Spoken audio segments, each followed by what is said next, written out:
Morning, everybody. I'll give it a few more minutes.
Morning, everyone. Hope everyone's staying safe and keeping warm.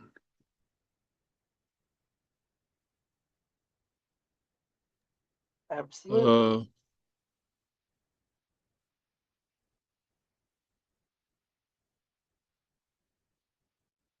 Uh, I think this is one of the ones that I don't have a chair for. Uh, but if anybody has anything they want to talk about, feel free to bring it up. Anybody has any questions? I can just start it off. Bomar Take received it. one of the first foundation grants. So it will be to help with those, that would be breach clients as well with transportation. And I'm still waiting. Tresca and I serve on the board, and we're still waiting to get a full copy of the application. But as soon as we get that, we'll make sure that they connect with Amber and Wes and all those folks to make sure we're not over, like kind of duplicating services. So, but I think it'll be a good thing to help get people to where they need to be they're going to be purchasing a vehicle and providing opportunities so that transportation won't be a barrier to those who are reentering that are also BOMAR clients. Did you say reach?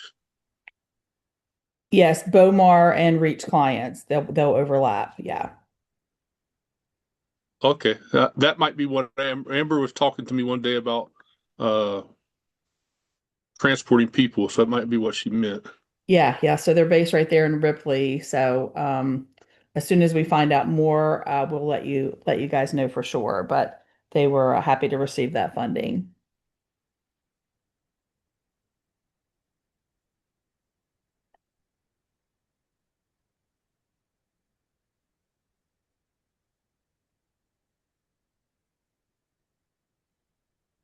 So, is this just going to be a transportation thing, or is it for a specified program or something? It's for those who are re-entering that are also BOMAR clients. So there are several Okay. things, but I think transportation was one of the biggest parts of it.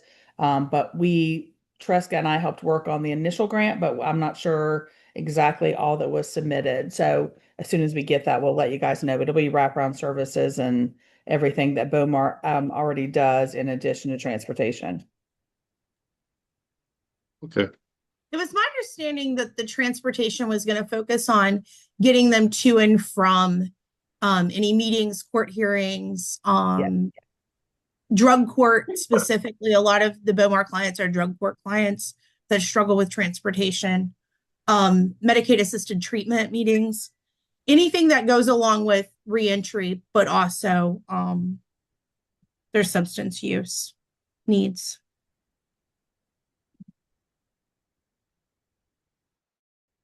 Triska, have I met you before? I don't. If so, it's been virtual. I serve Jackson and Roane counties now. I do case management for community resources. I've been in Jackson for almost 10 years, but I've just recently acquired Roane County. You know how things go. People leave and we don't replace them. We just give those that are here Okay. additional counties and responsibilities. so that's kind of what happened in my situation. So I'm new to serving Roane, but like I said, I've been serving Jackson for almost 10 years. So doing case management with community resources, ours do not, we do, so ours is based on poverty, not specifically reentry, but a lot of those that are reentering are also struggling with poverty. So our goal is to help them gain self-sufficiency, whether that's through housing assistance, food assistance, budgeting, money management. I do a lot of just helping them manage their money, find employment, go back to school if they're looking for something educationally, to fit into a position. So that's our focus, is because it doesn't necessarily have to be reentry related, but I do serve a lot of that population as well. Did they reschedule point in time count for everyone? I know I got an alert about Kanawha County. Yes, yes. Okay. The entire state moved it to February. This is the first time they've ever done that. And they said the weather is why. I hope the end of February is better, but I've always kind of thought it was a ridiculous time in January. But I'm hopeful that that does help us out numbers wise, because it is a struggle to identify and find them, especially in Jackson where we don't have a shelter. So we don't, it almost looks like we have no numbers, and that's not true. Like they're homeless. They're just not out and about sitting on the creek bank when it's 1 degree outside. I have warming stations in Jackson County. We have a couple that are ran through the 911. It's my understanding from clients that they're not utilizing them. We definitely have people that would utilize them, but they've involved law enforcement, which is a turnoff. They have to call 911 or the non-emergency 911 dispatch center. They have to call them and say, hey, I'm in need of a warming center tonight. And then they activate volunteers. And from what clients are telling me, when they get to the church, law enforcement is searching their belongings. And then before they are able to spend the night at the church. So people are doing it once and not coming back. I talked with Donna at Bomar, and she's got the same response from clients. So I'm not sure how That's how effective. shelters are here in Kanawha County too. They make sure that you don't have any weapons on you and that you're not possibly not here from another state, evading police, things like that. So that's usually normal procedure just to make sure that everybody stays safe. Yeah, we have some that are just they go one night and then they're back out on the street because they don't like that policy.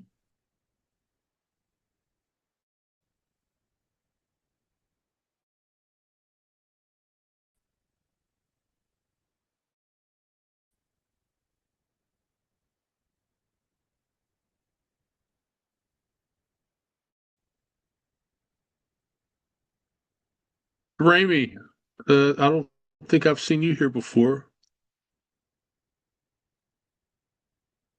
Hi, I'm Bree Ramey. Normally this meeting is at the same time as another meeting I'm supposed to be at, so I don't get to attend. But I work in Mason County Okay.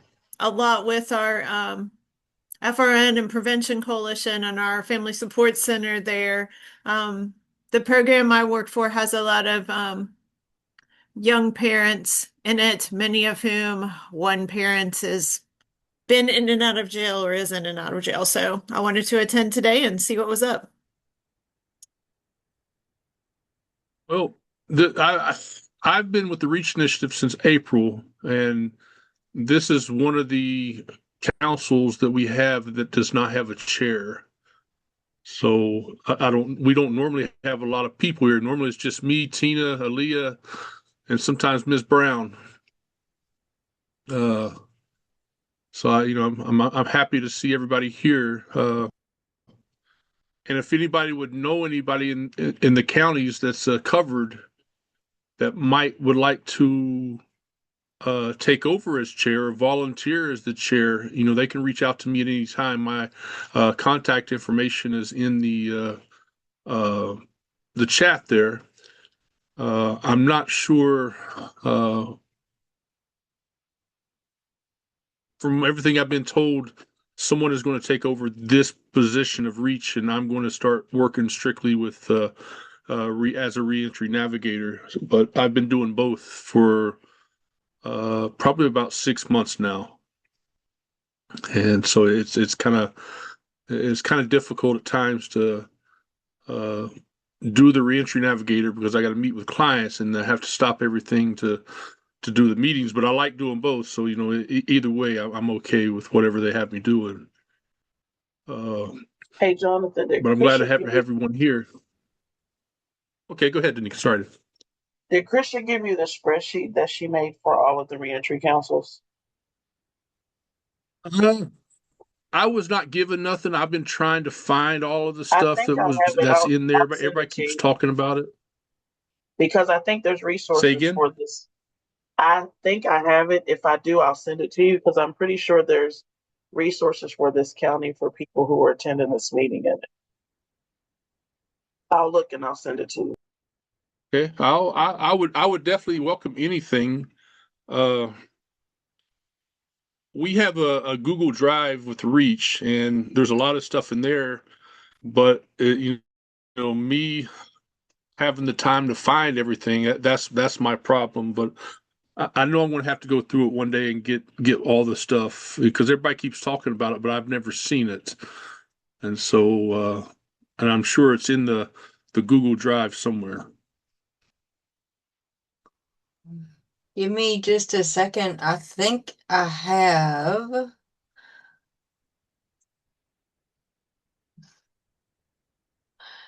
I hope I do this right. Okay. If not, we'll get it. It is Google Docs, and it's called 2024 Reentry Council Meeting Dates. That's long before I started working. Yeah, but when I open up my Google Docs, it's right there because you know how Google Docs is all Right. online stuff. And she had put a tab. There was all the councils when they met. And then like what the date for that was going to be. But the second tab was what Danika's talking about, where people could put like any of us, we could put down ourselves to be Right. presenter or whatever. Danica, there was another one. Tell me if I dreamed this up, but wasn't there another one that we all just had our contact information on? Yes, that's the one that I'm looking for. It had the contacts from every county, from every reentry council meeting, and basically everybody that has been on the meeting put all their resources in there. So that way it could be used for constant contact and for people that needed that resource. I Okay. found it. I will go into the You drive and found look it? all that up. Yep. Yeah, I 'Cause found it, Jonathan. If you Okay, want the I name of appreciate it. it was in a fillable Google sheet. Yep. Do you want the name of it, Jonathan, so you can look it Sure. up? Yeah. It's called WV Reentry, no hyphen, Council's Ecosystem Partners. And it was each tab was for each one of the councils. Yep, that's what it is. And All right. then there was mhm. I will definitely look at since I'm working from home today, and I would definitely look all that up and try to get everything going. Okay. Then she had also made a 2025 reentry council meeting dates that Mm-hmm. was like the 2024 one, but updated for 2025. Um, but there's the names of the three, so you can maybe type that in and find them faster. Yeah. I'll look those up. I appreciate you guys. Everything that I had scheduled for this week has been canceled because of the snow. Well, I have cleared my driveway twice so far this week, and because my driveway is probably about 150 feet downhill, so uh, I'm not sure if I'm going to clear it off again or not. So No, we have about 8 miles to get to the interstate. And my husband took our side by side out yesterday, and the interstate was garbage. The main road is garbage. We live up a holler. The holler is garbage. And even the side the side by side was having some slippery moments because we have about an inch of ice with the snow on top of it. that's how it was here. Yeah, that's the issue everywhere, the ice. Mm-hmm. Yeah, I saw some videos of people in Charleston just driving around downtown Charleston, and even the streets in downtown Charleston were just a solid white sheet of ice. Because people don't listen. And I'm just like, I'm gonna just stay in my little holler for the next week, and hopefully it thaws out next week. Anybody have anything? Kenny Matthews, what you got going on there, bro?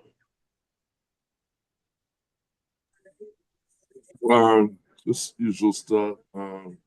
So we had sent out an action alert regarding Senate Bill 137, where they were going to increase the parole eligibility date for first degree, second degree voluntary manslaughter, and anybody charged underneath the recidivist statute. That passed out of the Senate floor and is currently over in the House. And however, the House has two versions of that same bill, one sponsored by the House Judiciary Chair, J.B. Akers, that is going to increase the penalties and time frame for um, those type of charges. And we're going to be sending out an action alert regarding those to get one, potentially the bill sent to finance because it would increase the state budget for DCR roughly about between $250 to $450,000 per person for the extra amount of time that they're going to be incarcerated. And it's House Bill 4761 and House Bill 4758. Both of them were introduced on the 22nd, and they're going to go. We're pretty sure they're going to push through the House legislature really, really fast on that. Then there's Senate Bill 4, which passed out of the Senate, is basically an anti-protester bill. What the bill does is it allows law enforcement first responders to basically set up a 30-foot perimeter. And if someone was to breach that perimeter, they would be charged via the Senate bill with a misdemeanor, punishable by a $50 to $500 fine and or up to a year in jail. And all that has to be proven, because the initial version of it was the prosecutor had a proven intent, right? Is that you intend, you disobeyed the lawful command of staying back 30 feet and intend to obstruct, interfere, menace, or harass the law enforcement or first responders. Due to an amendment given by Joey Garcia, who's a senator out in Marion County, intent was taken out. So all the prosecutor has to prove is that you harass, um, impeded, obstructed, or menaced the first responder or law enforcement officer, and you will be found guilty of this. It's really, there's a lot of questions behind it. Like, is it 30 feet from when they first told you? Or if the law enforcement officer moves closer to you, do you have to get back another 30 feet? How do you exactly prove harass? Because the harassment statute that's currently in code is you just create emotional distress. So how do you prove harassment of a first responder or a law enforcement officer? Um, so there's that. It passed out Senate Judiciary super fast. As with most of the bills that are coming out of the House and Senate, there's very little discussion um, for a lot of them, and they're just passing them through. So those are the main bills that we're currently looking at and tracking and sending out action alerts for, getting people to call their delegates, their senators, and submitting public comment on those things. Appreciate it.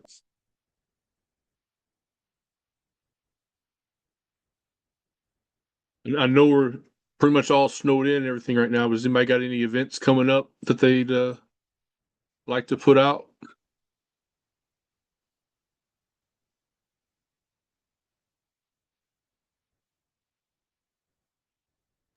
But we're still having our Leading for Justice Advocacy Day event on March the 2nd. I created a Facebook event page for that event. It's attached to our West Virginia Criminal Law Reform Coalition Facebook page.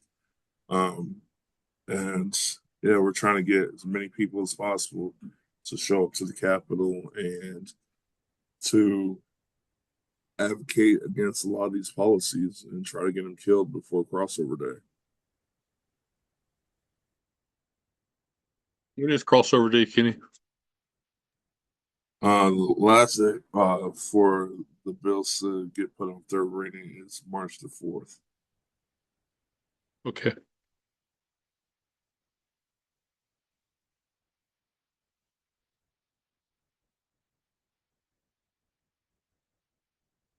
Ms. Brown, you have anything for us today?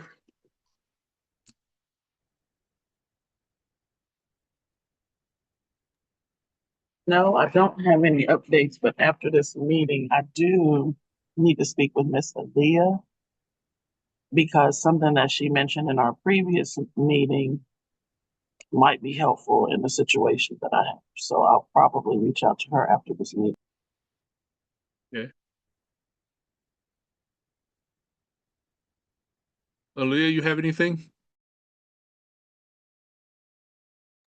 No, everything I had scheduled has been um canceled because of the weather, and um uh we're just trying to make it through with what we have and keeping an eye on the funding. Friday is January 30th, so we're all keeping an eye on what the feds are doing as far as getting a budget passed because all the continuing resolutions end on the Friday. Oh, so there's a possibility of a government shutdown again? I'm just watching, I'm keeping an eye on the news because some of the funding, some of the federal funding, considerations would affect what I do. Okay. But I haven't heard anything officially from my higher ups as to what's going on. I just know what's in the news. So we'll see. We'll see what they do. I mean, that's what I'm actually, I'll just Google it real quick while we're on this call. Federal deadline for budget. So, oh, how many times do you have to tell AI you're not interested before it stops asking you? It lurks a lot. It just every single time I'm like, take no for an answer. I'm seeing right now, I mean, of course the talking heads are, you know, the talking head news people are always, doing this. Not nobody really, making speculations, but the deadline is Friday, so we'll see after Friday what actually happens.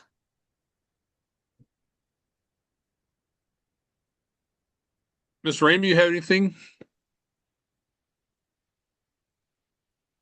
No, not really. I would say that if anyone is interested in events in Mason County, you can always check out the Mason County Family Support Center page. Jessica, the director there, posts every event for every demographic of people. So, good place to find information. Okay, Is, thank you. is our Facebook page? I'm sorry, what? Is that on their Facebook page or on their website page? Facebook page.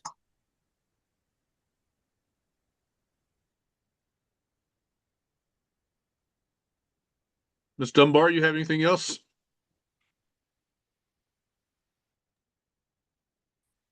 Leave so other than I do think it would be great, and I'm going to talk to Donna at Bomar about the Reach folks that serve Jackson potentially meeting with our Bomar folks. I mean, I know Wes and Brianna have. I think they reached out to somebody in the past. I'm not sure what was the outcome of that, but Okay. and I know Wes went down to do something down there, like a recovery ally training. I think it was that he Yes. went down there for.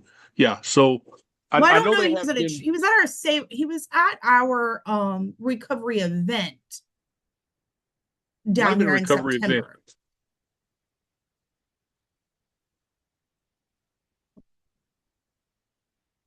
I just feel like we The should facilitate that connection so that those services are happening um both ways with the Bomar staff. That way they can we have a new girl on staff. She's only been there less than a month. Um so maybe that would help with that referral, and so you guys know what they're doing and they know what services are available with Reach. Because I know when I right. mentioned it, she acted like she didn't really have a grasp of what exactly Reach was offering when I spoke to Donna and how often it was available or who it was available to. So If she wants, you can give her my contact information and she can reach out if she or okay.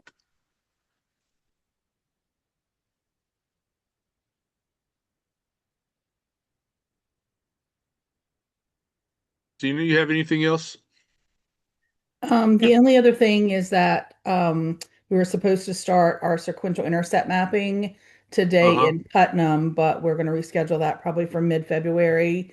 But every single county will have a group from Help for WV coming out and facilitating those trainings. So the reentry population is definitely one that needs to be involved in that. So as soon as we set the dates, I think there were probably 10 initial counties that they were focusing on. So as soon as I get more dates from Lotta, I'll push those out to everybody. But it's really a time for people who may not be in the same room, probation and parole with prevention groups, for instance. They usually aren't, in the same arena, but it's good to see what's in every county. We are moving forward. The Rural Health Foundation or the Rural Health Grant was awarded to the state. So that is 199 million for 5 years. Each year they'll get 199 million. So of course it's got political ties to it. So we submitted about 150 pages about the Acorn Project and other things that we're doing on the Marshall side. So we haven't been given direction on exactly what they pulled out of that submission. So as soon as we find out more, I feel confident that nothing's going to move forward with that till after legislative session. But as soon as I find out more about that as well, I will let everybody know about that. So that's good news for funding, and the first foundation grants that came down are also, good news for funding for the area. So I'm sure you'll be hearing more groups get involved and collaborating and stuff on those new projects. Thank you. I have one announcement. Dr. Lloyd, out of the Office of Drug Control Policy, and his assistant Richard Dempsey, they are going to start attending some of our reentry council meetings as well. And they reached out to my boss the other day, wanting to just kind of like see what's going on and see where they can help and things of that nature. So don't be surprised if you come on and see Dr. Lloyd or his assistant, Mr. Dempsey, on here as well.